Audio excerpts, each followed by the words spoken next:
ఆంధ్రప్రదేశ్లో ఎన్నికల వాతావరణం చాలా తారాస్థాయికి చేరింది. నోటిఫికేషన్కు మరికొంత సమయం ఉన్నప్పటికీ ఇక్కడ అనేక రకాలుగా మనం చూసినప్పుడు అటు అధికార పక్షం కావచ్చు, ప్రతిపక్షాలు కావచ్చు, ప్రజాక్షేత్రంలోకి వెళ్ళి సభలు సమావేశాలతో హోరెత్తిస్తున్న పరిస్థితులు మనం చూస్తున్నాం. అయితే ప్రజలు ఒక తీర్పు ఇచ్చి 151 స్థానాలు గెలిపించి పాలన చేయమని చెప్పి అధికారం ఇచ్చిన తర్వాత వారు ఇచ్చినటువంటి హామీలు కావచ్చు, వారు చేసిన పనులేంటి, సో నెక్స్ట్ మళ్ళీ వారికి ఎందుకు ఓటు వేయాలి అనేటువంటిది ఖచ్చితంగా ప్రజలు ఆలోచిస్తారు. సో ఇలాంటి తరుణంలో ప్రతిపక్షాలు కూడా తమ పాత్ర తాము పోషిస్తున్నారు. సో జరుగుతున్నటువంటి పరిణామాలు, చేసిన అభివృద్ధి, జరిగినటువంటి విధ్వంసం, జరుగుతున్నటువంటి అన్ని పరిణామాలని ప్రతిపక్షాలు కూడా ఎప్పటికప్పుడు ప్రజల్లోకి తీసుకెళ్తూనే ఉన్నాయి. ఇలాంటి తరుణంలో సిద్ధం సభల పేరుతో మొత్తం తాము ఇచ్చినటువంటి హామీలన్నీ చేసేసాం, సో మళ్ళీ మాకు అధికారం ఇవ్వండి, సో మీరే మాకు శ్రీకృష్ణులు, నేను అర్జునుడిని అని చెప్పి ముఖ్యమంత్రి చెప్తున్న పరిస్థితి. అయితే దీనికి సంబంధించి కూడా తాను ఏమి చెప్పాడో, తాను ఇచ్చినటువంటి హామీలేంటి, తను ఏం చేశాడు, ఏం చేయలేదు అనేటువంటి విషయం పైన ఆంధ్రప్రదేశ్ సంబంధించినటువంటి ప్రతిపక్షాలు దీనిపైన ప్రశ్నిస్తూనే ఉన్నారు. పార్టీలకు సంబంధించిన అధినేతల నుంచి పార్టీ ముఖ్య నాయకులు కావచ్చు, అధికార ప్రతినిధులు ప్రతి వేదికలోనూ వీటిని ప్రశ్నిస్తున్నటువంటి పరిస్థితిని చూసాం. అయితే ప్రధాన ప్రతిపక్ష నేత మాజీ ముఖ్యమంత్రి చంద్రబాబు నాయుడు తమ రాజకీయ జీవితంలోనే ఒక ప్రత్యేకంగా ఒక ఛాలెంజ్ విసిరినటువంటి పరిస్థితి ఆంధ్రప్రదేశ్ ముఖ్యమంత్రి వైఎస్ జగన్మోహన్ రెడ్డికి. సో నిజంగా మీరు అభివృద్ధి చేస్తుంటే, నిజంగా మీరు హామీలు నెరవేర్చుంటే, ఎక్కడ మీరు రమ్మన్నా, ఏ సమయానికి రమ్మన్నా చర్చించేందుకు సిద్ధం అని చెప్పి ఛాలెంజ్ విసిరినటువంటి పరిస్థితి. చంద్రబాబు నాయుడు ఛాలెంజ్ చేసి 24 గంటలు దాటిపోతున్న ఈ ఛాలెంజ్కి సంబంధించి ఆంధ్రప్రదేశ్ ముఖ్యమంత్రి జగన్మోహన్ రెడ్డి అయితే మాత్రం నేరుగా స్పందించలేదు. వారికి సంబంధించిన కొంతమంది నాయకులు, కొంతమంది సలహాదారులు ఈ విషయాన్ని సూటిగా స్పందించకుండా గతంలో మీరు అధికారంలో ఉన్నప్పుడు ఏం చేశారు, వాటిపైన చర్చిద్దామా, లేదా వాటికి సంబంధించిన చర్చకు మేము సిద్ధం, ముఖ్యమంత్రి బడలేదు మేమే వస్తాం. సో ఒక ప్రతిపక్ష నాయకుడు, సీనియర్ పొలిటీషియన్, ఆయన ఒక ఛాలెంజ్ చేశారు. సో నిజంగా ఒక మంచి వాతావరణంలో ఆంధ్రప్రదేశ్ ప్రజలందరికీ కూడా అర్థమయ్యే విధంగా ఒక చర్చ జరపచ్చు. ఎందుకంటే చర్చను జరిపేందుకు చాలామంది ముందుకు కూడా వస్తారు. ఎందుకంటే ఇలాంటి చర్చలు కూడా అవసరం. ఏదో ఛాలెంజ్లు, లేదా మడత పెడతాలు, లేకపోతే ఇంకోటి, లేదా ఫ్యాన్ ఇంట్లో ఉండాలి, సైకిల్ బయట ఉండాలి, గ్లాస్ ఎక్కడో మరో దగ్గర ఉండాలి, ఈ రకంగా వెటకారాలు, సినిమా డైలాగులు కాదు. నిజంగా చర్చకు సిద్ధమైతే చర్చించాలి. కానీ దీనికి సంబంధించి మాత్రం ముందుకు రావట్లేదు. ఎందుకు ఈ పరిస్థితి ఉంది అనేది కూడా మనం డిస్కస్ చేద్దాం. మనతో పాటు ఈ డిబేట్లో దీపక్ రెడ్డి గారు, మాజీ శాసనమండలి సభ్యులు జాయిన్ అయ్యారు. భారతీయ జనతా పార్టీకి సంబంధించి అధికార ప్రతినిధి యామిని గారు మనతో పాటు లైవ్లో ఉన్నారు. అలానే గాది వెంకటేశ్వరరావు గారు, జనసేన పార్టీకి సంబంధించినటువంటి అధికార ప్రతినిధి మనతో పాటు లైవ్లో జాయిన్ అయ్యారు. అందరికీ వెల్కమ్ సార్. మనం డిస్కస్ చేసే ముందు జగన్మోహన్ రెడ్డి గారు గతంలో ఎన్నికలకు ముందు ఆ సందర్భంలో కావచ్చు, తర్వాత ఆయన ఏం హామీలు ఇచ్చారు అనేటువంటి దాన్ని ఒక్కసారి మనం చూద్దాం, ఆ వీడియోను కూడా. అవి అన్నీ కూడా అమలయ్యాయా లేదా కూడా మనం డిస్కస్ చేద్దాం. ప్లీజ్ ఆ వీడియోని ప్లే చేయండి. 25 ఎంపీ స్థానాలు మనమే తెచ్చుకుందాం. ఆ తర్వాత ప్రత్యేక హోదా ఎలా రాకుండా పోతుందో కూడా గట్టిగా చూస్తామని చెప్పి కూడా చెప్పండి. మన ప్రభుత్వంలో పూర్తిగా మద్యాన్ని నిషేధిస్తాం అని చెప్పి గట్టిగా కూడా చెప్తాం. నా సిపిఎస్ మనం అధికారంలోకి వచ్చిన వారంలో చేపించేస్తానన్నా. ప్రతి సంవత్సరం జనవరి 1వ తారీఖున ప్రభుత్వ ఉద్యోగాల భర్తీకి క్యాలెండర్ కూడా విడుదల చేస్తాను అని చెప్పి మీ అందరికీ కూడా హామీ ఇస్తా ఉన్నా. 200 యూనిట్ల వరకు మీకు కరెంటు ఉచితంగా ఇస్తామని చెప్పి మీ అందరికీ కూడా చెప్తా ఉన్నాం. ప్రాజెక్టు 2021 జూన్ నాటికి కంప్లీట్ చేస్తాము. ఖరీఫ్ 2022 నాటికి నీళ్లు ఇచ్చే పరిస్థితి తీసుకొని వస్తానని కూడా ఖచ్చితంగా కూడా చెప్తా ఉన్నాం. 2023 ఖరీఫ్ కు కల్లా ఈ ప్రాజెక్టు పూర్తి చేస్తామని చెప్పి చెప్తా ఉన్నాం. 2025 ఖరీఫ్ కల్లా ఖచ్చితంగా గోదావరి పోలవరం ప్రాజెక్టు పూర్తి చేసి సమగ్ర సప్లాన్ చట్టాన్ని చట్టబద్ధంగా తీసుకొస్తామని చెప్పి హామీ ఇస్తా ఉన్నాము. 3వ వంతు నిధులు బీసీలకు కేటాయిస్తాము అని చెప్పి హామీ ఇస్తా ఉన్నాను మీ అందరికీ. ఇలా ఉట్టి బీసీలకే 139 కార్పొరేషన్లు పెడతామని చెప్పి మీ అందరికీ హామీ ఇస్తా ఉన్నాం. పంట వేసే ముందే పలాని రేట్లకు కూడా పలాని రేట్లు అని చెప్పి రేట్లు కూడా ప్రకటిస్తాం.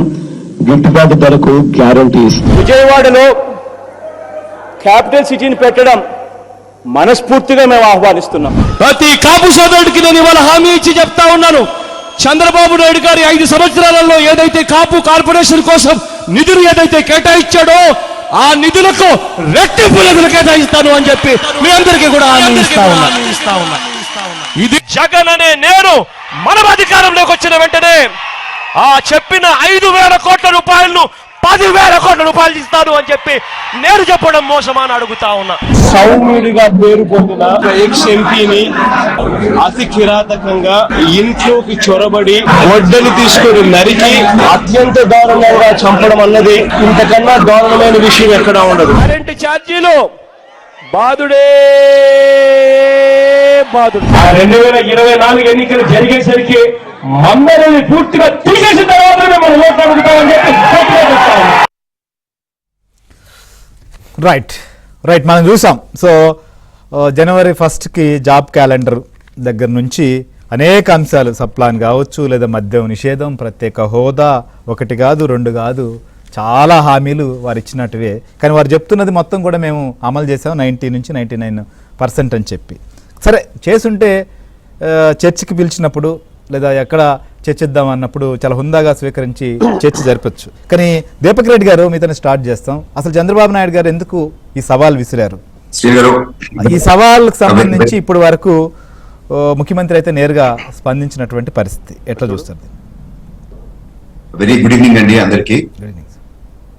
చాలా అద్భుతమైన వీడియో ఇప్పుడు మీరు ప్లే చేశారు. ఇన్ఫాక్ట్ ఆ వీడియో నా దగ్గర కూడా ఉండింది, మిమ్మల్ని ప్లే చేయమని చెప్పి రిక్వెస్ట్ చేస్తాం అనుకున్నాను. మీరే కోఇన్సిడెన్స్ మీరు ప్లే చేశారు.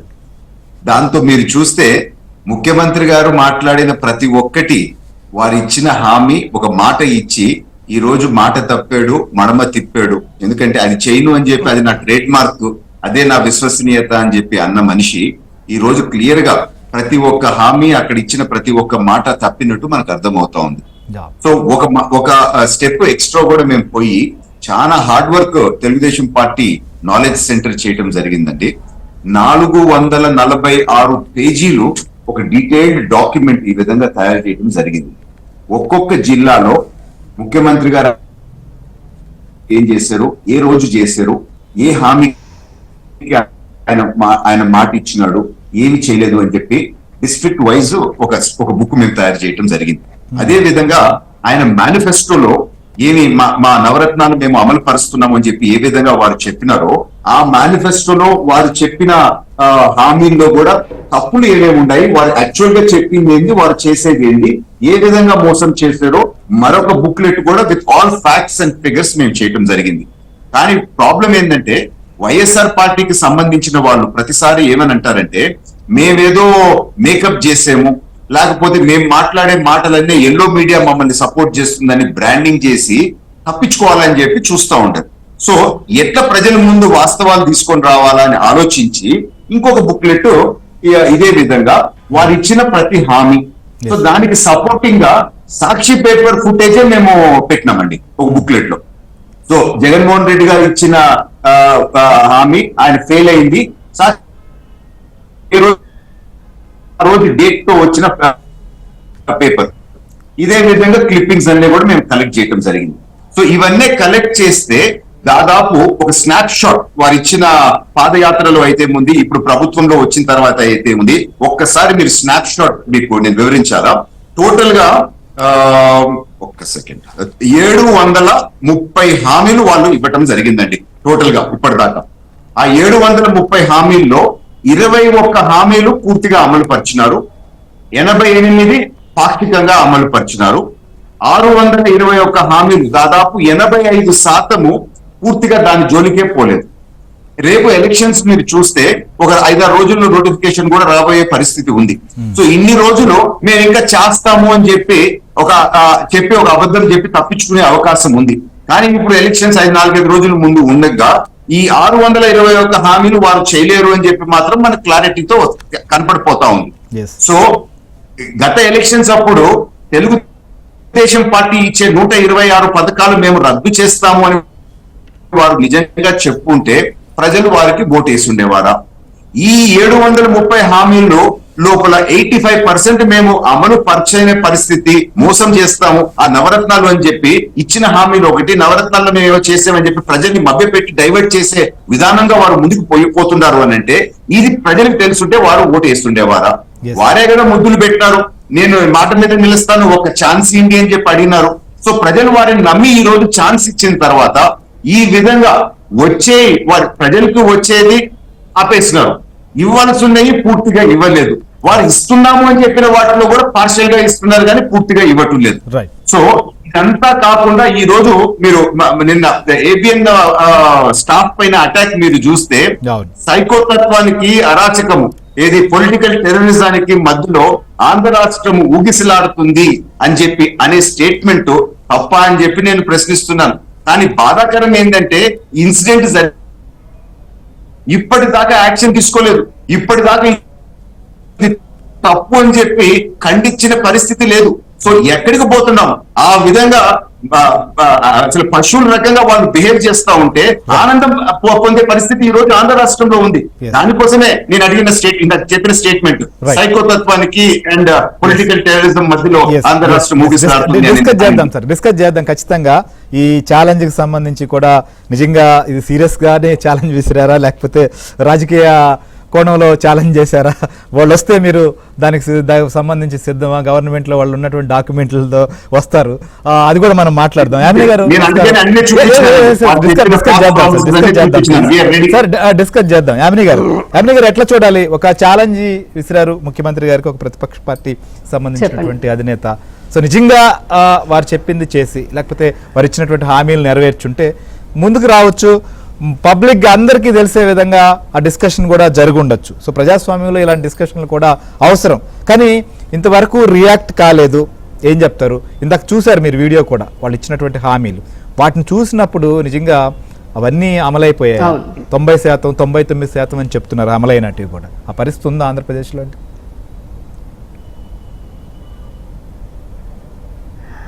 ఆ పరిస్థితి ఖచ్చితంగా లేదు అని మనం చెప్పుకోవడం కాదు, రాష్ట్ర ప్రజలే బాహాటంగానే చెప్తూ ఉన్నారు. ఈ రోజున జగన్మోహన్ రెడ్డి గారి ప్రభుత్వం ఇచ్చినటువంటి ఏ హామీ కూడా, ముఖ్యంగా ఆయన నవరత్నాల పేరిట బాగా ప్రచారం చేసుకుని అధికారంలోకి వచ్చినటువంటి ఏదైతే నవరత్నాలు ఉన్నాయో ఆ హామీలు కూడా ఒక్కటి కూడా అమలు పరచలేదు సంపూర్ణంగా. నిజంగా నేను అమలు 99% అమలు చేస్తుంటే ఈ రోజున మద్యపాన నిషేధం తీసుకుంటే 1% కూడా అమలు చేయలేదు. అసలు రాజ్యాంగబద్ధమైనటువంటి పదవిలో ఉండి రాష్ట్ర ముఖ్యమంత్రి లాగా ఉండి నేను చొక్కాలు మడతేస్తాను, లేదా అతను అంటే వైసీపీ కార్యకర్తలు చొక్కా మడతేసి కుర్చీ మడతేస్తే 102 నుంచి 23కి టీడీపీకి సీట్లు వచ్చాయి, ఇటువంటి మాటలు మాట్లాడడము ఆయన కార్యకర్తలకి అభిమానులకి సంతోషాన్ని ఇస్తుందేమో. కానీ ఈ రోజు రాష్ట్ర ప్రజలు కూడా మరి ఆయన రేపొద్దున ఎలక్షన్స్ తర్వాత ఎక్కడ కూర్చోపెడతారో ఆయన కూడా ఆలోచించుకోవాలి కదా. అంటే ముఖ్యమంత్రి లాగా ఉండి ఇటువంటి సినిమా డైలాగులు వీళ్ళకి ఇప్పుడు కొత్త ఏం కాదు. వైసీపీకి అసెంబ్లీలో చూస్తే గనక ఎమ్మెల్యేల దగ్గర నుంచి మంత్రులు కానీ వీరు బహిరంగ సభలలో కూడా సినిమా డైలాగులు మాట్లాడుతూ ఒక రకమైనటువంటి భాషను ఉపయోగించడమా ఈ రోజున రాష్ట్ర ప్రజలు ఎదురు చూస్తుంది. రాష్ట్ర అభివృద్ధి కోసమని రాష్ట్రంలో ఉన్నటువంటి అధికార పార్టీ అంటే ప్రభుత్వం కానీ అలానే ప్రతిపక్షాలు ఇతర రాజకీయ పార్టీలతో ఒక మంచి చర్చలు జరిపి ఏ విధంగా ఈ రాష్ట్రానికి మరింత అభివృద్ధిని చేకూర్చాలన్నది ప్రయాస వీళ్ళకి అసలు ఏమాత్రం ఆ స్పృహ కనిపించట్లేదు. అఖిలపక్ష సమావేశం పెట్టింది కూడా గడిచిన 10 ఏళ్లలో ఈ రాష్ట్రంలో చూడలేదు మనము. అంటే రాష్ట్ర ప్రజలు ఏదైతే నమ్మకం పెట్టుకొని ఓటు వేసి అధికారాన్ని ఇచ్చారో ఆ రాష్ట్ర ప్రజలకి అన్నిట్లా మోసం చేస్తున్నారు. కరెంటు 200 యూనిట్లు ఉచితంగా ఇస్తాను, బాధుడే బాధుడు అని అన్నారు ఉదాహరణకి జగన్మోహన్ రెడ్డి గారు. నిజంగా బాధుడే బాధుడని ఆయన అన్న డైలాగు ఆయన అధికారంలోకి వచ్చిన తర్వాత చేయబోయే పనిని ముందుగానే హింట్ ఇచ్చి చెప్పినట్టున్నారు ఆయన. కరెంటు షాకులు కొడుతున్నాయి, కరెంటు ఛార్జీలు పెరిగిపోయాయి, గ్రామాల్లో కరెంటు కూడా లేదు, మద్యపాన నిషేధం చేయలేదు. ఏ అంశం తీసుకున్న వాళ్ళ కార్యకర్తలకి నిన్న జరిగిన సభలో కూడా మనం చూడొచ్చు. ప్రతి ఇంటికి వెళ్ళి అక్కకి చెల్లికి అవ్వకి చెప్పండి, మనం చేసిన మంచి పనులు చెప్పండి అంటున్నారు. మీరు ఏం మంచి చేశారని అక్క చెల్లెలకు వెళ్ళడము, వైఎస్ఆర్ ఆసరా అన్నారు, వైఎస్ఆర్ చేయూత అన్నారు, అమ్మ ఒడి అన్నారు, అమ్మ బడి అన్నారు. ఇవన్నిట్లో కూడా మళ్ళీ కోతలు పెట్టుకుంటున్నా కదా ఆడవారందరినీ మోసం చేసింది. మేము కూడా వెళ్తాం, మేము చెప్పేది ఒకటి, మేము కూడా వీళ్ళు ఎవరైతే ఇంటింటికి వెళ్ళారో ఆ ఇంటింటికి వెళ్ళి బాబు మీరు ఇచ్చినటువంటి పథకాలు ఏవైతే ఇస్తున్నారని అన్నారో, స్టిక్కర్లు వేసుకుంటూ మీవని చెప్పుకొని ప్రచారం చేస్తున్నారో, వాటికి ఇచ్చింది కేంద్రం కదా నిధులు, భారతీయ జనతా పార్టీ కదా ఇచ్చింది. 40% నిధులు ఇచ్చి మీరు స్టిక్కర్లు వేసుకుంటున్నారు ఈ రాష్ట్రంలో. మరి 60% నుంచి 90% నిధులు ఇస్తున్నటువంటి వాళ్ళము మేము ఇంకెంత పెద్ద స్టిక్కర్ వేసుకోవాలి? ఇక్కడ కావాల్సింది ప్రచారం కాదు, కళ్ళబొల్లి మాటలు కాదు. ప్రజలకి నిజంగా వారికి ఇచ్చినటువంటి హామీల గురించి అవి ఎంతవరకు నెరవేర్చామని చిత్తశుద్ధి ఉండాలి. రాష్ట్రంలో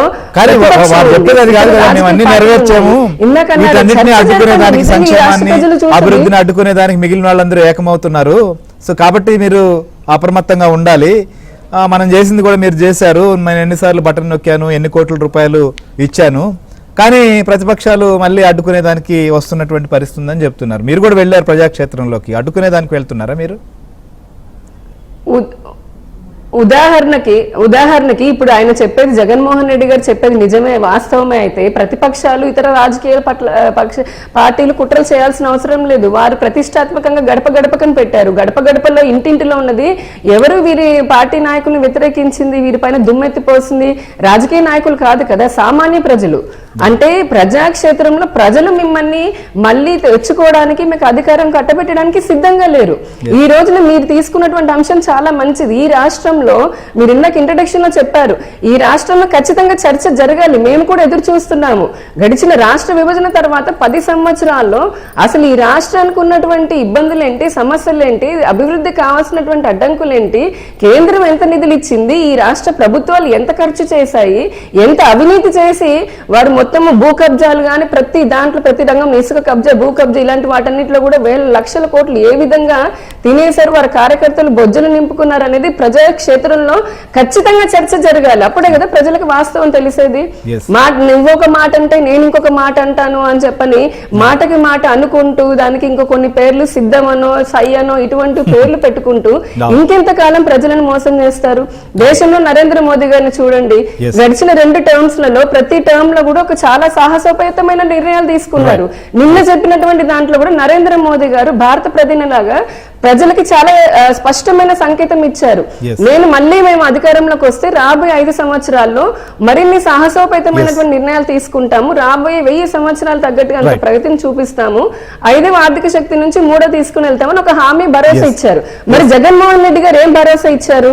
ఫ్యాన్ ఇంట్లో ఉండాలి, సైకిల్ ఇంటి బయట ఉండాలి, లేదంటే ఇంకోటి ఏదో మాట్లాడుతున్నారు. అసలు ఆ ఇల్లు అంటూ ఉంటేనే కదా ఫ్యాన్ ఇంట్లో ఉండాలా, ఇంటి బయట ఇంకోటి ఉండాలని. ఆ ఇల్లు కట్టించినారు మేము కాదు. అంటే ఇక్కడ రాష్ట్ర ప్రజలని జగన్మోహన్ రెడ్డి గారు వైకాపా పార్టీ పరిస్థితులు కూడా ఉన్నాయి కదా మేడం, డిస్కస్ చేద్దాం మేడం. అక్కడికే వస్తున్నాను. మీరు డిస్కషన్ లో ఇలాంటి అంశాలు చర్చలు పెట్టినా లేకపోతే దానికి ఏదో ఒకటి పోయడం, దాని మీద ఒక కామెంట్ చేయడం మనం ఇప్పుడు వరకు చూసాం. సరే, ఒక ప్రతిపక్ష నాయకుడిగా చంద్రబాబు నాయుడు గారు మీరు సిద్ధం అని చెప్పి ఒక ప్రజా సభలో ఇవన్నీ మాట్లాడారు, చర్చిద్దామని చెప్పి మీరు ఆయన పిలుపునిచ్చారు. దానికి ఇంతవరకు స్పందన లేదు. ఇంకోవైపు ఏమో హామీలన్నీ కూడా ఇచ్చేసి అమలు చేసేసాం అని చెప్పి ఒక డైలాగ్ కూడా చెప్పారు ఆయన. ఏమని? ఫ్యాన్ ఇంట్లోనే ఉండాలి, సైకిల్ బయటే ఉండాలి, గ్లాస్ ఏమో సింకులో ఉండాలి అని చెప్పి మాట్లాడినటువంటి పరిస్థితులు కూడా మనం చూసాం. సో నిజంగా ఇవన్నీ ఎక్కడ ఉండాలి, ఏం చేయాలనేది ప్రజలు నిర్ణయిస్తారు. ఎలక్షన్లు వచ్చినప్పుడు ఖచ్చితంగా దేని ఎక్కడ పెట్టాలనేది వారికి కూడా బాగా తెలుసు. ఆ విషయంలో ప్రజలు కూడా సిద్ధంగా ఉన్నారు అన్ని విషయాలు. కానీ సిద్ధం అని చెప్పి సభలు పెట్టి నిజంగా మీరు చర్చిద్దాం, నిజంగా ఏ అంశాలు ఉన్నాయో, సమస్యలు ఉన్నాయో పరిష్కరిద్దాం, లేదా ప్రజల కోసం వీటిపైన మనం ఖచ్చితమైనటువంటి ఒక చర్చ చేస్తామంటే ఎందుకు రావట్లేదు? వెంకటేశ్వర గారు.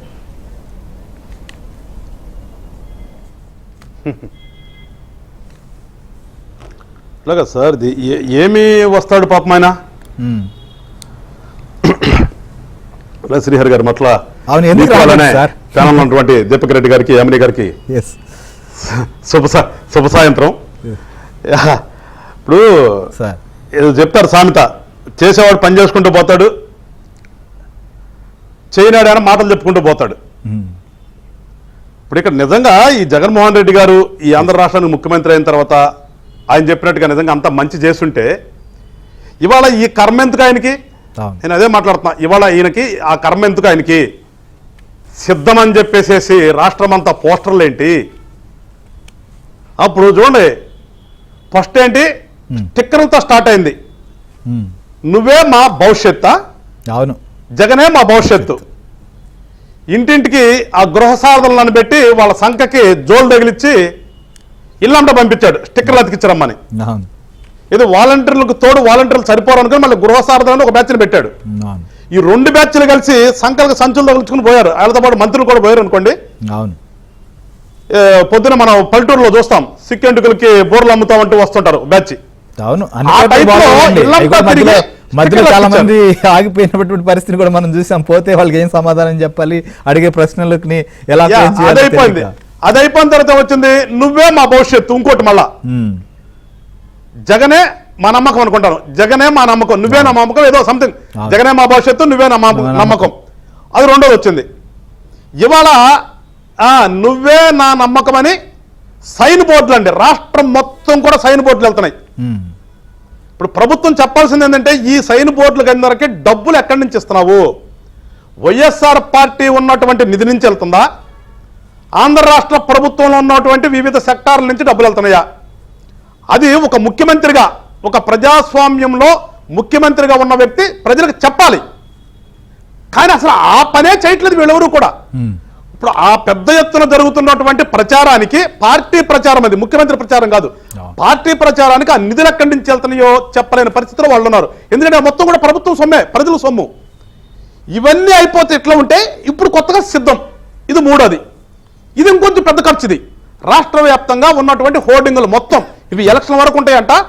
ఈ లోపు ఏ ప్రతిపక్షంలో పార్టీలు కూడా సైన్ బోర్డు మళ్ళా మా పబ్లిసిటీ చేసుకుంటా లే, మేము ఆయన ఒక్కడ ఫోటోనే కనిపించాలి. దుర్మార్గం చూడండి. అక్కడ కూడా పోనీ ఏదైనా నియోజకవర్గం వెళ్తే ఆ నియోజకవర్గంలో ఉన్నటువంటి అలా నాయకుడు ఫోటో కూడా లేదు. అసలు ఇంకోటి దేవుడిది ఉండటానికిలే, నేను ఒక్కడనే ఉండాలి, నన్ను చూసే ఓట్లేస్తారు, ఇది కదా ఆయన స్లోగను. మరి ఇవాళ నన్ను చూసి ఓట్లేస్తారు అనుకున్నటువంటి ఈ వ్యక్తి, అరే సాక్షాత్తు మంత్రులండి, మంత్రులుగా ఉన్న వాళ్ళని కూడా ఆ నియోజకవర్గం నుంచి ఇంకో పక్క నియోజకవర్గం పంపించడమో, లేదంటే అసలు మీకు సీట్ లేదు మీరు ఇంకోసాటికి వెళ్ళండి అంటే ఆయన యొక్క ఆర్భాటాలు చూడండి. స్టేజీల మీదనో మైక్ ఇవ్వగానే నా అక్కలమ్మలు, నా చెల్లెలమ్మలు, నా ఎస్సీలు, నా బీసీలు, నా మరి ఇవన్నీ అయిపోతున్నాయి. నేను మీ బిడ్డను అంటాడు, దేవుడు నా తరపున ఉన్నా అంటాడు. కట్ చేసి చూస్తేనేమో అక్కడ కట్ చేసి ఇక్కడికి వచ్చి చూస్తే మంత్రులు కూడా మీరు పనికిరారు, మీరు పక్కకు పోండి, ఈ టైపులో ఉంది. ఈ మధ్య మంత్రులు, ఎమ్మెల్యేలు, నాయకులు కాదు కదా, నాకు సైన్యం ఉన్నారు, సపరేట్ సైన్యం ఉన్నారు. ఎమ్మెల్సీ ఎన్నికల్లో వీళ్ళు మా ఓటర్లు కాదన్నారు, ఇప్పుడు మాకు సైన్యం ఉందని చెప్తున్నారు. సచివాలయ సిబ్బంది కూడా అర్థం కావాలి, ఎందుకంటే ప్రజలందరూ కూడా అర్థం కావాలి. అదే వస్తున్నా శ్రీగారు గారు, ప్రజలకు కూడా అర్థం అవ్వాలి. అక్కడి నుంచి కట్ చేస్తే ఏమైంది? మొన్న సిద్ధం సభలో అంతకుముందు ఏం చెప్పాడు, వీళ్ళందరూ కూడా ప్రజాసేవకులు, వాలంటీర్లందరూ కూడా సేవ చేస్తున్నారు, వాళ్ళు సేవ చేస్తుంటే ఈ ప్రతిపక్షాలు గొడవ చేస్తున్నాయి, వాళ్ళని సేవ చేయనివ్వకుండా అని చెప్పేసి కొంతకాలం ఏడుపెత్తుకున్నారు. ఆ ఏడుపెత్తుకుని ఎట్లా ఏడుపెత్తుకోవటం అంటే మా నాయకుడి మీద కేసులు పెట్టించేదాకా కూడా వెళ్ళారు. కేసులు కూడా పెట్టారండి. విజయవాడలో ఒక వాలంటీర్తో కేసు పెట్టించారు, ఇంకోట పోలీస్ కేసు పెట్టారు, గుంటూరులో ఒక కేసు. ఇట్లా వాలంటీర్లు మేమేదో అనేసామని చెప్పేసి, అసలు వాలంటీర్లు కందుకూరి వీరేశలింగం గారు లాగా సంఘ సంస్కర్తలు, ఈ సంఘ సంస్కర్తలందరి మీద కూడా లేనిపోని అబండాలు వేస్తున్నారు జనసేన వాళ్ళు అని చెప్పేసి మా నాయకుడి మీద స్టోచన చేశారు, కేసులు పెట్టారు. అక్కడ కట్ చేసి మళ్ళీ నిన్న సిద్ధం సభకి వెళ్తే మీరందరూ కూడా నా సైన్యం, వాలంటీర్లందరూ కూడా నా సైన్యం అంటే నీ ప్రైవేటు సైన్యం అని నువ్వు ఒప్పుకున్నావు. నీ ప్రైవేటు సైన్యానికి ఇన్ని సంవత్సరాల నుంచి ప్రజల సొమ్ము ఇచ్చారు. నెలకి దాదాపు 50 కోట్లు, సంవత్సరానికి 1200 కోట్లు, 1500 కోట్లు దానికి బడ్జెట్ కేటాయించారు. సంవత్సరానికి 1500 కోట్లు ఈ సైన్యానికి, నీ ప్రైవేట్ సైన్యానికి నా డబ్బులు ఇచ్చావు. నా డబ్బులు ఇన్ ద సెన్స్ ప్రజల డబ్బులు ఇచ్చావు. ఈ ప్రభుత్వం సొమ్ము దారదత్తం చేసావు అంటే అసలు నువ్వు ఎట్లా ప్రజానాయకుడు అయ్యా? నువ్వు రాజకీయ నాయకుడు నిజంగా? అసలు ప్రజలు అర్థం చేసుకోండి. మేము చర్చ కాదండి. ప్రజలారా, ఆంధ్ర రాష్ట్ర ప్రజలారా ఒకసారి కళ్ళు తెరవండి. ఒకసారి కళ్ళు తెరిచి అసలు రాష్ట్రంలో ఏం జరుగుతుందో గ్రహించండి ఒకసారి. ఇప్పుడు వరకు సంవత్సరానికి 1500 కోట్లు వీళ్ళకి ఖర్చు చేశాడు. ఇవాళ వస్తే మీరందరూ కూడా నా సైన్యం, మీరందరూ కూడా చేతులు మడత పెట్టండి, గోసులు బిగ్గట్టండి, మీరందరూ కూడా ప్రతిపక్షాల మీద యుద్ధానికి బాండి. ఎవరిని దడిపిస్తారు ఈయన? ఇప్పుడు దడుచుకుంటుంది నువ్వు. దడుచుకునే ఇంట్లో నుంచి బయటికి రావాలంటే హెలికాప్టర్ కావాలి నీకు. 2 కిలోమీటర్లు వెళ్ళాలంటే హెలికాప్టర్ ఎక్కి వెళ్ళాలి. అక్కడ నీ హెలికాప్టర్ దిగిన తర్వాత సభాస్థల దగ్గరికి రావాలంటే బారికేడ్లు ఉన్నటువంటి రోడ్డులకు గుంతలు పెట్టి బారికేడ్లు కట్టి వాటికి పట్టాలు కట్టుకోవాలి. దడుచుకుంటుంది నువ్వైతే మా మీదకి ఏంటంటే వీళ్ళది చేతుల మాటలు పెడితే గొడుసులు బిగిస్తారంట. వీళ్ళు చేతుల మాటలు పెడతాం, గొడుసులు బిగిస్తే ఇక్కడ ఎవరన్నా భయపడతారు, వీళ్ళకి ఎవరన్నా భయపడతానికి సిద్ధంగా ఉన్నాం మేము. ఇవన్నీ ఒక ఎత్తు అయితే కట్ చేస్తే నిన్నేం మాట్లాడుతున్నాడు, 99% నేను ఇచ్చినటువంటి మేనిఫెస్టోని పూర్తి చేశాను. మేనిఫెస్టో అంటే నాకు ఒక బైబుల్, ఒక ఖురాను, ఒక భగవద్గీత. ప్రతిపక్ష పార్టీలకు మేనిఫెస్టో అంటే ఎలక్షన్ అప్పుడే గుర్తు వస్తుంది, తర్వాత దాన్ని పక్కన పడేస్తారని చెప్పాడు పెద్ద మనిషి. మీరు 2 నిమిషాల టైం ఉండి అన్ని చదవాలి కానీ కొన్ని చదువుతా. 99% నిజంగా మేనిఫెస్టోను 99% అమలుపరిచాడా లేదా ప్రజలకు కూడా తెలియాలి. మనం కొన్ని మచ్చుకు కొన్ని తీసుకుంటే అండి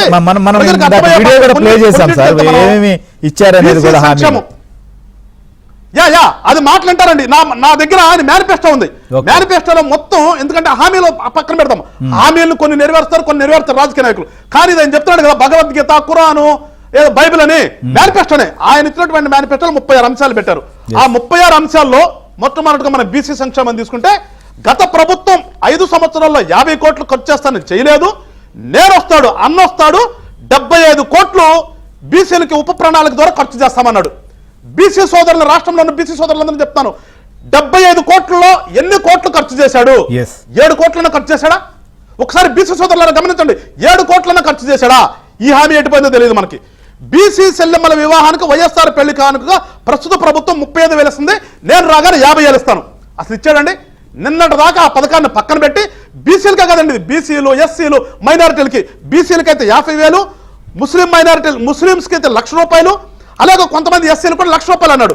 కానీ వచ్చిన దగ్గర నుంచి ఆ పథకాన్ని పక్కన పెట్టి మేము గొడవ చేయగా మొన్న దాన్ని ఏం చేశారు, అమెండ్మెంట్ చేసి పెళ్లి కొడుకు పెళ్లి కూతురు ఇద్దరు కూడా 10వ తరగతి పాస్ అయితేనే ఇస్తానన్నాడు. అంటే ఆ హామీ నెరవేరినట్ట అది తుంగలో దొక్కాడు. తర్వాత బీసీ జనగణన చేసి చట్టసభల్లో బీసీలకు రిజర్వేషన్ కల్పిస్తున్నాడు. ఎక్కడ చేశాడు జనగణన? ఎవరికైనా ఇచ్చాడు? కొత్తగా ఏదైనా ఒక్క కులానికి సీట్ ఇచ్చే పని చేస్తాడైనా అదేమంటే పెత్తందారులు పేదలు అంటాడు. ఇవాళ పెత్తందారులు ఎవరో పేదలు ఎవరో ప్రజలందరూ గమనిస్తున్నారు. ప్రమాదవశాత్తు బీసీ కులాల నుంచి ఎవరైనా చనిపోతే 5 లక్షలు అన్నాడు బీమా, వైఎస్ఆర్ బీమా అన్నాడు. ఏ ఊరికైనా ఈ రాష్ట్రంలో ఒక్క బీసీ కులస్తుడికైనా ఈ 5 లక్షలు వచ్చిందా? బీసీ సోదరులందరూ కూడా ఒకసారి నేను కోరుతున్నాను, మత్స్యకారులు తర్వాత తీసుకున్నాడు. మత్స్యకారులు ప్రమాదవశాత్తు మరణిస్తే 10 లక్షలు అన్నాడు. ఎక్కడిచ్చాడు? అట్టహాసంగా ఒకరికి ఇద్దరికి ఇచ్చాడు, తర్వాత దాన్ని తీసి పక్కన పడేశాడు. కాపు సంక్షేమం అన్నాడు, మీరు ఫైల్ చేశారు. కాపు సంక్షేమం కింద 2,000 కోట్లు తప్ప 10,000 కోట్లు అన్నాడు. నాకు తెలిసి 2,000 కోట్లు కూడా ఇచ్చిన పాపాన పోలేదు. అది పక్కకు అన్నొస్తాడు. ఒక్క నిమిషం సార్, ఒక నిమిషం. ప్రభుత్వ ఉద్యోగులకి అన్నొస్తాడు, వారం రోజుల్లో సిపిఎస్ రద్దు అన్నాడు. అన్నొచ్చి ఎన్ని వారాలు అయింది ఇప్పటికి? ఆ 11 మంది తెలియదు. అంగన్వాడీ మరియు ఆశా వర్కర్లు, హోంగార్డుల జీతాలు తెలంగాణ ప్రభుత్వం కంటే 1,000 రూపాయలు ఇస్తానన్నాడు. నిన్నటి దాకా చూసాం మనం. రోడ్లెక్కి పాపం ఎంత అల్లాడిపోయారో, వాళ్ళు ఏ రకంగా నిర్బంధించి ఉద్యోగాలు పంపించారు. ప్రాంతాలు ఇళ్ల స్థలాలు అన్నాడు. మీరు ఇందాక దీపక్ రెడ్డి గారు కూడా చెప్పారు, జిల్లాల వారీగా కూడా ఎక్కడెక్కడ ఏమేమి హామీలు ఇచ్చారు, ఎంత పర్సెంటేజ్ చూసినట్టుగా. ఎస్ మీరు అన్నట్లుగా వాటన్నిటికీ కూడా బటన్ నొక్కాము, నిషేధం చేస్తానన్నాడు. అట్లా చెప్పుకుంటూ పోతే నేను అనేది ఏంటంటే, ఇచ్చినటువంటి మేనిఫెస్టోలో 99% పూర్తి చేశానన్నటువంటి ఈ ముఖ్యమంత్రి గారిని చంద్రబాబు నాయుడు గారు ఛాలెంజ్ ఇస్తుంటారు. మరి కరెక్టే. ఇప్పుడు మేము కూడా చెప్తున్నాం, ఈ ఛాలెంజ్ కి సిద్ధమైతే వాళ్ళు 99% నిజంగా చేస్తే, ఆయన కనుక వాళ్ళు చెప్పుకున్నట్టుగా మగాడు మగధీరుడైతే, మాట తప్ప మడం తిప్పని వ్యక్తి అయితే ఖచ్చితంగా చర్చకి రావాలి. ఆయన రాకపోతే ఆయన తరపున పంపించండి. విజయసాయి రెడ్డినో, సజ్జల రామకృష్ణారెడ్డినో, అన్నిటికీ ఆయనే కదా, ఎవరు ఒకళ్ళు రమ్మని చర్చిద్దాం. మీరు అన్నట్లుగా ముఖ్యమంత్రి గారి కొంతమంది రియాక్ట్ అయినటువంటి పరిస్థితి ధైర్యం ఉంటే మీరు అన్నట్లుగా చర్చకి రావాలంటున్నారు. సజ్జల గారు కూడా మాట్లాడుతూ అయితే వీళ్ళు ఈ పాలనలో జరిగినటువంటి అంశాల మీద మీరు అడుగుతున్నారు. కానీ వాళ్ళు 2014, 2000 అంతకుముందు ఆంధ్రప్రదేశ్, ఉమ్మడి ఆంధ్రప్రదేశ్ వీటిపైన కూడా చర్చించడానికి సిద్ధమా అనేటువంటి పరిస్థితిలో ఉన్నట్టున్నారు. నిజంగా ఇప్పుడు రావాలా ఈ అంశాలకు? ఆంధ్రప్రదేశ్ లో ముఖ్యమంత్రికి ప్రతిపక్ష నేత చంద్రబాబు నాయుడు బహిరంగ సవాల్ విసిరారు. అయితే చంద్రబాబు నాయుడు సత్తా ఉంటే గతంలో ఏం చేశారో చెప్పాలి, దానికి కూడా సిద్ధమేనా అని చెప్పి ఇవాళ సజ్జల గారు ఇంతకుముందే మీడియాతో మాట్లాడుతూ అడిగారు. ఏంటి దీపక్ రెడ్డి గారు, అంటే ఈ ఛాలెంజ్ అనేది ఏదో రాజకీయాల్లో సభలు జరిగే వాళ్ళు ఏదో చెప్పారు కాబట్టి నిజంగా చర్చకు వస్తారా రారా ఏముందులే అని ఒక సవాల్ విసిరారా, లేకపోతే సీరియస్గానే ఈ సవాల్ని స్వీకరించాలని చెప్పి కోరుతున్నారా? చర్చకు వస్తే వాళ్ళు గతంలో కూడా ఆ అంశాలపైన కూడా చర్చిద్దాం అంటున్నారు. సో మీరేమో ఇప్పుడు సంబంధించిన పాలన గురించి అడుగుతుంటే వారు గత విషయాల గురించినటువంటి అంశాలని ప్రస్తావిస్తున్నారు. ఎటు చూస్తారు? నాకు ఒక నిమిషం ఎక్స్ట్రా టైం కావాల్సి వస్తుంది శ్రీయర్ గారు. సరే. సవాలు చంద్రబాబు నాయుడు గారు విసిరింది జగన్మోహన్ రెడ్డి గారికి. అవును. సో ఎస్ ఆర్ నో చెప్పాల్సింది జగన్మోహన్ రెడ్డి. ఈ సజ్జలు ఎవరండి మధ్యలో? ఈయన దేనికి వచ్చి ఈ స్టెప్ని పని చేస్తున్నాడు? ఆయన ఎందుకు వచ్చి అన్నెసరీ కామెంట్స్ చేస్తూ ఉండరు? అసలు ఆయనకు సంబంధించింది కాదు కదా. సో దాన్ని బట్టి వారు భయపడి పారిపోతున్నారేమో అని ఒక అండర్స్టాండింగ్ కి మనం రావచ్చు. ఇప్పుడు ఏదన్నా ఇప్పుడు జగన్మోహన్ రెడ్డి గారి ప్రభుత్వం 5 సంవత్సరాలు అయిపోయింది. గతంలో టీడీపీ ప్రభుత్వం 5 సంవత్సరాలు చేసింది. సో మా టైంలో మేము ఏం చేసాము, మీ టైంలో మీరు ఇప్పుడు ఏం చేశారు చర్చిస్తాం. దాన్ని ప్రజలు వింటారు, ప్రజలు ఒక డెసిషన్ కి వస్తారు అని చెప్పి మనం అన్నాం. So it was a challenge. So ఏంది చంద్రబాబు నాయుడు గారి ఉద్దేశం అని అంటే, ఒక మెచ్యూర్ డెమోక్రసీలో ఇంత డబ్బు ప్రభావం పెట్టి, డబ్బులు ఖర్చు పెట్టి ప్రజాస్వామ్యాన్ని మరి ప్రజలకు కూడా సమాజం పైన ఈ డబ్బు ఖర్చు తగ్గించేదానికి అమెరికాలో కూడా అదే విధంగా ఒక డిబేట్స్ జరుగుతాయి ఎలక్షన్స్ ముందు. సో ప్రెసిడెన్షియల్ క్యాండిడేట్స్ వచ్చి వారికి వారు చేసే పాయింట్స్ వారు మాట్లాడుతారు, అదే విధంగా అందరూ మాట్లాడతారు. ప్రజలకి ఎవరి పాయింట్స్ నచ్చుతాయో వారిని ఎన్నుకుంటారు. సో ఆ విధంగా మేము చేసింది మీరు చేసింది మాట్లాడతాం రా అని అన్నారు. సో దాంతో తప్పేముందండి? ప్రజల ముందు వాస్తవాలు పెట్టేదానికే కదా. సో మా జగన్మోహన్ రెడ్డి గారు ఒకటే కాదు, మా 5 సంవత్సరాలు కూడా మేము ఏం చేసామో రెడీగా ఉన్నామో అని అన్నారు. So when it is a fair suggestion వారు ఎందుకు తీసుకోవడం లేదు? సో ప్రజలు కూడా ఒకసారి ఆలోచించాలి. ఎందుకంటే వారు అన్ని చెప్పుకునే దానికి పరిస్థితుల్లో లేకపోవచ్చేమో అని చెప్పి కొన్ని పాయింట్స్ నేను చెప్తాను. కోర్టు ఈ రోజు జగన్మోహన్ రెడ్డి గారి ప్రభుత్వం మీద ఒక 150 పైన వ్యతిరేక జడ్జిమెంట్స్ ఇచ్చింది, మీరు తప్పు చేశారు అని చెప్పి. ఈ రోజు భారతదేశంలో highest contempt of court cases ఈ ప్రభుత్వం పైనే ఫైల్ అయినాయి. సో అంటే తప్పు ఎక్కడ జరుగుతా ఉంది అని చెప్పి ఇది మేము రేజ్ చేసి ఉండేవాళ్ళం. ఎలక్షన్ కమిషన్ మొన్న ఐఏఎస్ మీద ఐపీఎస్ మీద యాక్షన్ తీసుకుంది, 50 బూత్ లెవెల్ ఆఫీసర్స్ పైన యాక్షన్ తీసుకుంది. అది అంటే ఆ ఆఫీసర్స్ వాళ్ళ సొంతానికి వాళ్ళు చేయలేదు కదా, వారు ఈ ప్రభుత్వం కొరకు ఈ వైఎస్ఆర్ పార్టీ కొరకే కదా చేసింది. అంటే క్లియర్ కట్ తెలిసిపోయింది కదా. సో ఎందుకు యాక్షన్ లేదు ఇది మేము ప్రశ్నిస్తామని చెప్పి వారు చర్చకి రెడీగా లేరు. అక్రమ కేసులు, దౌర్జన్యాలు, ఇంతవరకు రాజ్యాంగాన్ని ఉల్లంఘించిన అనేక కేసులు మేము లేవనెత్తుతాము. దానికి జవాబు చెప్పే పరిస్థితిలో వాళ్ళు లేరు. వాళ్ళు చేసే దోపిడీ, ల్యాండ్ మైన్ వైన్ శాండ్ చేసే దోపిడీ ప్రశ్న మేము లేవనెత్తుతాము. దానికి ఏం జవాబులు చెప్పుకోగలుగుతారు అనే భయంలో వాళ్ళు ఉంటారు. జగన్మోహన్ రెడ్డి గారు 621 ప్రామిసులు మీరు నిర్వర్తించలేదు, 85% మీరు ఇచ్చిన కమిట్మెంట్ మీ సాక్షి పేపర్ ఫుటేజ్ ప్రకారము మేము చూపిస్తున్నాము అని చెప్పి documentary evidence black and white లో మేము చూపిస్తున్నాము.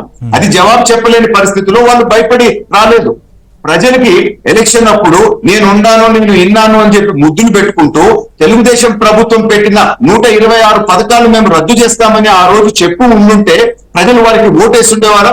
ఈ రోజు మేము అడుగుతాము, ఎందుకు మీరు ఆ 126 పథకాలు రద్దు చేశారు? ప్రజలకి, పేదవాడికి అన్నం పెట్టే, గుట్టెడు అన్నం పెట్టే అన్న క్యాంటీన్ ని దేనికి ఆపినారు అని చెప్పి మేము అడుగుతాం. దానికి ఏమి జవాబు అని చెప్పగలుగుతారు అని చెప్పి నేను చెప్తున్నాను. మీరేమో ఈ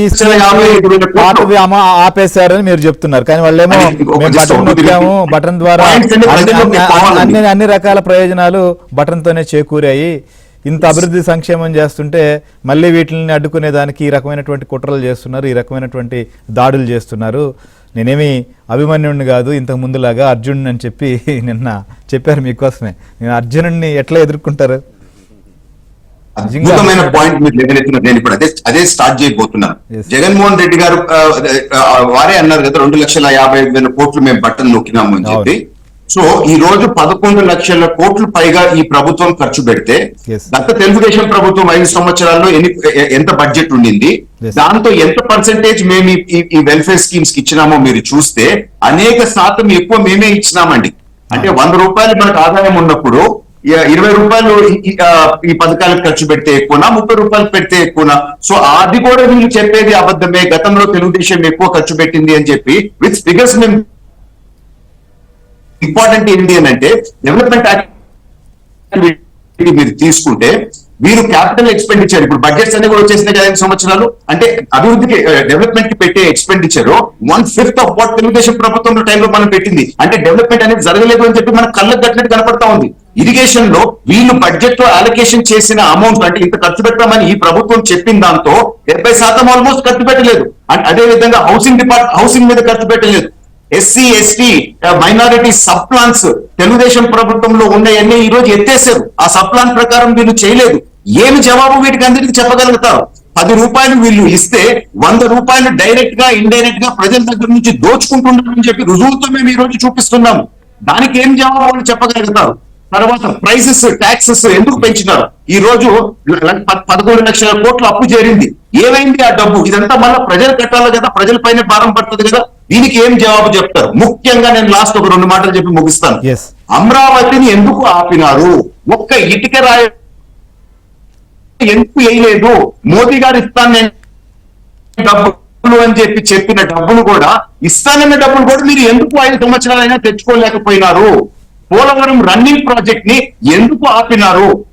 ఆపినారు. కనీసం ప్రొటెక్షన్ మీరు మెకానిజం తీసుకొని ఉంటే అది డ్యామేజ్ అయి ఉండేది కాదు. సో ఎందుకు ప్రొటెక్షన్ తీసుకోకుండా వారం రోజుల్లో మెడల్ పెట్టి ఆ కాంట్రాక్ట్ ని బయటకు తోసేసి మీరు ఈ రోజు ఇటువంటి తీరని అన్యాయం రాష్ట్రానికి చేసినారు. అసలు మోస్ట్ ఇంపార్టెంట్, మనకి 1,65,000 కోట్లు మన డబ్బు తెలంగాణలో ఇరుక్కొని ఉంటే మీరు ఎవరు ఇచ్చినారు? మీ అబ్బాయి జాగీర్ అన్నట్టు మీరు సెక్రటేరియట్ ని ఎందుకు కేసీఆర్ కి గిఫ్ట్ ఇచ్చినారు? జవాబు చెప్పండి. ఇప్పటికి 5 సంవత్సరాల్లో నేను డిబేట్లలో ప్రతి రోజు వైసీపీ వాళ్ళు వచ్చినప్పుడు ఈ ప్రశ్నలు ఏమైనా ఎత్తుతా ఉంటే ఒక్కరు దానికి ఆన్సర్ చేయలేకపోతా ఉంటారు. అంటే మనకి రాకుండా మన ఇల్లుని వాళ్ళ చేతిలో మీరు ఎట్లా హ్యాండ్ ఓవర్ చేసి వస్తారు? ఎవరిచ్చినారు మీకు అధికారం అని చెప్పి పరిస్థితి చర్చ జరుగుతుంది అనుకుంటున్నారా మీరు? చివరి మాట చెప్పడానికి వస్తున్నానండి. స్పెషల్ స్టేటస్ లో మేము రాజీనామా చేస్తాము.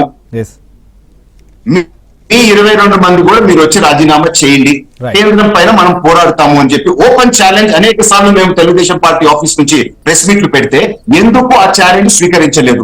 అందరం కలిసికట్టుగా రాష్ట్రం కొరకు రాజీనామా చేస్తామనింది. సో ఈ అన్నిటికీ జవాబు చెప్పలేని పరిస్థితిలో జగన్మోహన్ రెడ్డి గారు ఉంది. ప్రెస్ ముందు వారు చెప్పినవన్నీ, వారు చేసిన నాటకాలన్నీ, ఈ ప్రభుత్వం చేసిన విధ్వంసం అంతా బయటపడుతుంది, ప్రజల ప్రభుత్వం కాదు అని చెప్పి తేలిపోతుంది అనే భయంతో ఈ ఛాలెంజ్ యాక్సెప్ట్ చేసే పరిస్థితిలో వైఎస్ఆర్ పార్టీ లేదు. ఇప్పటికన్నా మరొకసారి మీ ఛానల్ ద్వారా నేను ఛాలెంజ్ చేస్తున్నాను. వైఎస్ఆర్ పార్టీలో ఏ మాత్రం 1% అన్నా మీరు చెప్పే మాటల మీద మీకే నమ్మకం ఉంటే ఈ ఛాలెంజ్ యాక్సెప్ట్ చేసి రాండి అని చెప్పి చంద్రబాబు నాయుడు గారు విసిరిన ఛాలెంజ్ మరొకసారి నేను విసురుతా ఉన్నాను. యామిని గారు, ఒకవైపు ఇప్పటి వరకు మనం చూసాం టీడీపీని జనసేనని టార్గెట్ చేస్తూ వచ్చారు సభలు సమావేశాల్లో. తాజాగా మనం చూస్తుంటే జాతీయ పార్టీలు ఒకరు ప్రత్యక్షంగా ఇంకొకరు పరోక్షంగా అని చెప్పి, సరే మీరు చర్చలు జరుగుతుండొచ్చు రాజకీయంగా, పొత్తులు సంబంధించి ఎవరి వ్యూహాలు వాళ్ళకు ఉంటాయి, ఎన్నికల్లో సహజం. కానీ మిమ్మల్ని కూడా యుద్ధానికి సిద్ధంగా అమ్మంటున్నటువంటి పరిస్థితి. మీరు ఎంతమంది కలిసినా ఈ అర్జున్ని ఎదుర్కోలేని కూడా చెప్తున్న పరిస్థితి కనిపిస్తున్నాయి. అసలు ఏంటి ఆ పరిస్థితి ఉందా? నిజంగా ఉంటే ఈ హామీల మీద లేదా ఇప్పుడు ఇచ్చినటువంటి అన్ని అంశాలపైన కూడా చర్చించవచ్చు. ఎందుకంటే దీపక్ రెడ్డి గారు చెప్పారు, ఖచ్చితంగా మీరు కూడా చెప్పారు ఇలాంటి చర్చ జరగాలని చెప్పి. కానీ ఒకవైపు దీనికి దూరంగా ఉంటేనే ఇంకొక వైపు ఈ రకమైనటువంటి మాటలు చెప్తున్నటువంటి పరిస్థితి ఉంది. సో చర్చ జరిగేందుకు ఒకవేళ సిద్ధమై ప్రతిపక్షం అధికార పక్షం ప్రతిపక్షం సిద్ధమైతే కేంద్రం పెద్దన్న పాత్ర పోషించి కూడా మీలాంటి వారందరూ ఈ చర్చను జరిపించేటువంటి పరిస్థితి ఉంటుందా? నేను ఇందాకే చెప్పానండి, అదే చర్చకి అంటే మేము సిద్ధంగా ఉన్నాం, అందరూ సిద్ధంగా ఉన్నారు. ఈ రాష్ట్రం ఈ రోజున చర్చకి సిద్ధంగా ఉంది. రాష్ట్రం విడిపోయిన తర్వాత నుంచి చూస్తే 3 లక్షల కోట్ల రూపాయలు డెవల్యూషన్ ఆఫ్ ట్యాక్సెస్ కింద వచ్చాయి. 3 లక్షల కోట్ల రూపాయలు గ్రాంట్ల రూపంలో వచ్చాయి. అవి కాకుండా 1,000 కోట్ల రూపాయలు లోన్ల కింద తీసుకున్నారు. ఇవి కాకుండా లక్షల కోట్ల రూపాయలు సంక్షేమ పథకాల కింద తీసుకున్నారు. చర్చ పెట్టి జగన్మోహన్ రెడ్డి గారిని, అంటే అఖిలపక్షం ఏర్పాటు చేసి జగన్మోహన్ రెడ్డి గారిని మీరందరినీ మాట్లాడమని చెప్పండి. ఇన్ని లక్షల కోట్ల రూపాయలు ఎవరి జోబుల్లోకి వెళ్తున్నాయి? నిజంగా సంక్షేమ పథకాల అభివృద్ధి కోసం డబ్బులు ఖర్చు పెట్టుంటే ఈ రోజున ఈ రాష్ట్రంలో పేదవాడు, మధ్యతరగతి వాడు ఎందుకు ఇబ్బందులు పడుతున్నారు? ఒకటి. రెండోది, సొంత ఎమ్మెల్యేలకు కూడా సమయం ఇవ్వడమే వృధా అని చెప్పని అనుకుంటూ నిరంకుశ పాలన చేసేటటువంటి జగన్మోహన్ రెడ్డి గారు, ముఖ్యమంత్రి గారికి ఇటువంటి చర్చలకు వచ్చేటటువంటి అసలు ఆయనకు అలాంటి స్పృహ ఉంటుందా? అదేమి ఉండదు కదా. పోనీ చర్చకు వచ్చాడు అనుకోండి, ఆయన ఏం చెప్తాడు?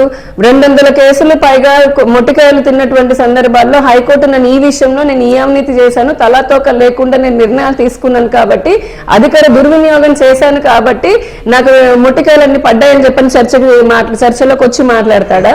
లేదా రోడ్లకి కూడా ఒక పక్క అంత మంచి నేషనల్ హైవేలు కడుతుంటే ఏ రోడ్డు చూడండి సందులో రాష్ట్రం వేసేటటువంటి రోడ్డులు వేయకుండా ఆ వేల కోట్ల రూపాయలు మొత్తం అవినీతి చేసుకుంటూ సామాన్య ప్రజలు నడ్డి వీరుస్తూ ప్రమాదాలకు కారణమవుతున్నాను, నా వల్ల నేను రోడ్లు వేయకపోవడం వల్ల ఇన్ని వేల మంది చనిపోయారు, ఇన్ని లక్షల మంది ఇబ్బంది పడ్డారని చెప్పని వచ్చి చర్చకు వచ్చి చెప్తారా?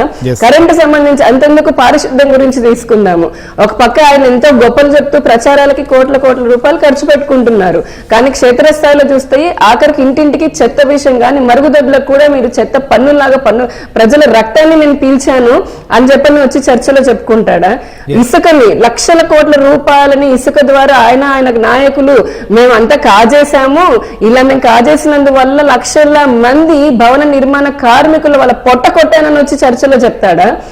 అతిసారంతో నిన్న చూసాం, మనం గుంటూరులో చూసాము. ఇది గుంటూరే కాదు, రాష్ట్రం అంతా ఇది జరుగుతుంది. తాగునీటిలో మురుగునీరు కలిసినా కూడా ఈ రాష్ట్ర ప్రభుత్వము ఆ వైద్య శాఖ అవుతున్న వారి చేతగానితనం వల్ల వందలాది మంది చనిపోతున్నారు అని చెప్పని గర్వంగా వచ్చి చర్చలో చెప్తాడా? మద్యపానం నిషేధం చేస్తాను, అంచెలంచెలుగా చేస్తానని చెప్పి మాట మార్చి అదే అంచెలంచెలుగా ఈ రాష్ట్రంలో ఏరులే పారిస్తున్నటువంటి మద్యం వల్ల వందలాది మంది మహిళలు తమ పుస్తలు కోల్పోయారు, వేలాది మంది ప్రయాణాలు కోల్పోయారు. ఇది వచ్చి చర్చలో చెప్తాడా? ఇలా చూస్తే అంతెందుకు డిఎస్సి దగా నిరుద్యోగులే మొత్తం నాకు ఇంకేంటి ఎన్నో మాటలు మాట్లాడాడు. ఆ నిరుద్యోగులు కూడా ఈ రోజున ఏమని చర్చలోకి వచ్చి చెప్తాడు? మీ బంగారు భవిష్యత్తుని నేను కాల రాశాను అని చెప్పని చెప్తాడా? ఆడవారికి ఇస్తానన్నటువంటి ఇవ్వకుండా ఒక చెత్త రూపాయి ఇస్తూ ఇంకో చెత్త 10 రూపాయలు తీసుకుని కేంద్ర ప్రభుత్వం జాతీయ పార్టీలో ఈ రోజున మీరు చర్చ పెట్టండి. చెప్పేటువంటి మాటలు వచ్చి చెప్పాలా, చెప్తే నిజంగా ఒక చర్చ జరిగితేనే తెలుస్తుంది ప్రజలకు కూడా. ఎందుకంటే సవాళ్ళు సినిమా డైలాగులు కాదు కదా. ఎస్ వెంకటేశ్వరరావు గారు ఏం చెప్తారు ఫైనల్ గా ఈ ప్రస్తుతం ఉన్నటువంటి పరిస్థితుల్లో? ఒక నిమిషం, ఆ సైన్యము జగన్మోహన్ రెడ్డి గారు నా సైన్యం నా కార్యకర్తలు అంటున్నారు, కానీ ఈ రోజున రాష్ట్రంలో సామాన్య ప్రజలేనండి సైనికులు.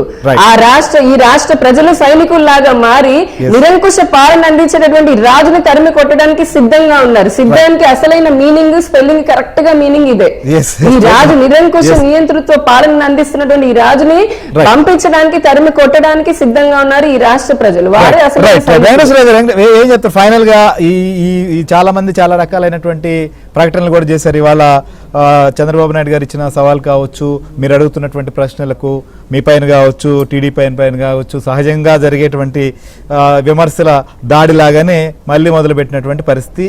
లాస్ట్ టైంలో అంటే ఎన్నికలు సమీపిస్తున్నటువంటి తరుణంలో ఎన్ని రకాలైనటువంటి అస్త్రాలు ప్రయోగించాలో అన్ని రకాల అస్త్రాలు రాష్ట్రకి శ్రీకృష్ణులు మీరే మా సైనికులు, ఒకవైపు శ్రీకృష్ణులుగా కూడా పోల్చి ఎదుర్కొందాం సిద్ధం అంటున్నటువంటి పరిస్థితుల్లో వీటన్నిటికీ సంబంధించి కూడా ఇప్పుడు ఈ చర్చలు జరగాలి. హామీలు ఎంతవరకు అమలు చేశారు, నిజంగా మేనిఫెస్టో సంబంధించినటువంటి అంశంలో ఎంత జరిగింది, ఎంత జరగలేదు అనేది ప్రజలకు తెలియజేసేదానికి ఇంతకు మించినటువంటి వేదిక ఇంకేమైనా ఉంటుందా? దీనికి సంబంధించి ఏం చెప్తారు ఫైనల్గా?